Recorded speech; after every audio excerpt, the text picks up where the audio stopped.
The Galactic Tribunal considered humanity a solved problem. The archives labeled them quarantined, contained, irrelevant. But to the miners of Proxima 6, humanity was still a legend. They whispered that humans could survive anything, even when reason said otherwise. On a remote asteroid mining colony, deep in a field of spinning rock and old wreckage, the night shift supervisor, Eliot Crane, ran diagnostics in the claustrophobic silence. Every surface hummed with the echo of ancient drills and battered machines. But the darkness outside pressed in thick and cold, threatening to swallow the lonely habitat whole. Eliot wasn't born on Earth. No one was. Not anymore.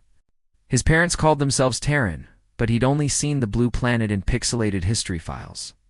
The rest of the colony, the Ortborn, the Ganymedians, even the synthetic hybrids just called him the stubborn human. He took it as a compliment. Tonight felt different. The machines kept stuttering, like something unseen stalked the corridors. At 1:37, a shudder ran through the asteroid, too subtle for sensors, but Eliot felt it in his bones. He checked the camera feeds. Static. He checked the airlocks. Clear. He almost missed the SOS. It came in fragments, piggybacked on a mining drone signal. Buried between diagnostic pings, a voice old, trembling, human. Eliot stared, heart thundering. There shouldn't be any humans out there. No rescue ships, no colonies for 100 light years. But the voice repeated, pleading. This is Dr. Sarah Land, Research Outpost Echo. They're coming, please. Anyone Eliot patched through. This is Eliot Crane, Proximates. Who's coming? Where are you? Silence. Then crackling a sob. You have to seal the mines. Don't let them through. The black signal, the transmission died. Eliot. Chills crawling down his neck. He scanned for outpost records. Echo didn't exist, not on any official map. Yet the voice haunted him, familiar somehow, as if echoing from his own nightmares. He called security. They laughed another ghost story. But Eliot's gut twisted. He'd learned to trust that feeling. The lights flickered. The main reactor stuttered, plunging the habitat into a pulse of red emergency glow. Eliot sprinted through the metal corridors, boots clanging. The comms panel spat static, punctuated by more frantic bursts. Coming hide can't stop in the mines below. Something woke up. First came the whispering. Miners radioed invoices echoing on the wrong channels, some speaking in languages no one used. Then the shadows moved, rippling between the carts, too fast for the eye. Drones shut down. Drilling rigs sparked and died. Techs reported seeing shapes that vanished the second they turned around. Eliot ordered a lockdown. The Ganymedians balked, but he wouldn't argue. Lock every hatch. If you hear a voice you don't know, don't answer it.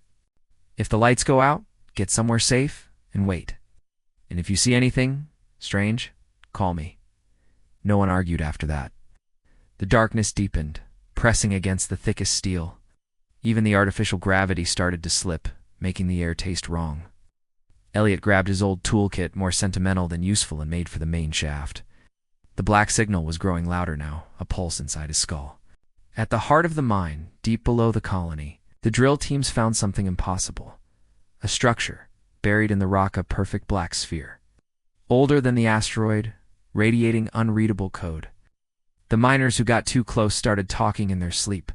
Some tried to open the airlocks from the inside. One by one, they vanished. Eliot forced himself to look. The sphere was hypnotic, a mirror that swallowed light. His radio screamed with overlapping voices, children, old men, some speaking words he'd only heard in school. The voices begged, lied, threatened, pleaded for help. He recognized one. His father, dead these 20 years. Eliot! Let me in. I'm cold. Please. He gritted his teeth. You're not my father. The black signal lashed out, shattering every screen, flooding the shaft with a raw, crawling cold.